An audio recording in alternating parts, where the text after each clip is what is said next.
and then into tomorrow in just a few minutes. Jenny Brent.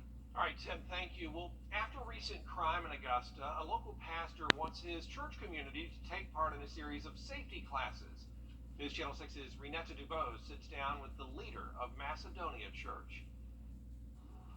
Church is typically a place you come to find peace, but there's a lot of unrest nationally and locally with pockets of criminal activity. So the leader of this house wants to make sure that his congregation and the community are ready. Pastor Gregory Fuller says after a woman was attacked at Augusta Mall, he wanted a way to protect his Macedonia Church of Augusta family. So he came up with 3 classes: gun safety, women's self-defense, and a class focusing on shooting a firearm. He hopes the classes will be beneficial. Some person said that they felt harassed, some person said they felt threatened and that kind of thing. That will not take place under my watch at this church. Every person who comes on these grounds will know that they're safe, that they're protected, and that they're not alone. Now, if any of these classes sound interesting to you and you want to sign up to keep yourself safe, you can call Macedonia Church of Augusta, and it is first come, first serve. In Augusta, Renetta Dubose, WJBF News Channel 6. $30 million is heading to Aiken County to advance technology in the area. The Aiken County School District is looking to replace its current Career and Technology Center. The new facility is planned to be built on Aiken Tech's campus. The $30 million for the construction will come from the federal government's plutonium settlement with the state. We would have wanted to have a little bit more money than where we ended up, but considering the wins that we were against in the General Assembly and the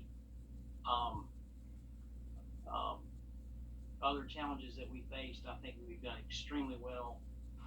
Senator Young says the money should be sent to the district in September. The White House considering a plan that would allow all adults to get a second COVID booster shot. News Channel 6's Dernisa Jefferson looks at why new kinds of the coronavirus are fueling the plans. It's easier for these subvariants to escape our immune surveillance. Doctors say new Omicron subvariants BA4 and BA5 are highly infectious and transmissible. Prior immunity offers less protection, meaning if you've had COVID before, you could still catch it again. Our immune system doesn't respond as well to prevent infection, and so we are getting infected. We're seeing folks getting reinfected. The CDC says 80% of new COVID cases can be linked to the subvariants, with 100,000 cases across the U.S. daily. So that's just the ones that are reported to the health departments. When you look at all these home test kits, we're probably seeing now 600,000 cases across the U.S. each day.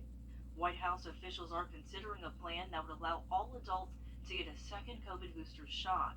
It comes after a rise in COVID cases linked to the BA4 and BA5 Omicron subvariants.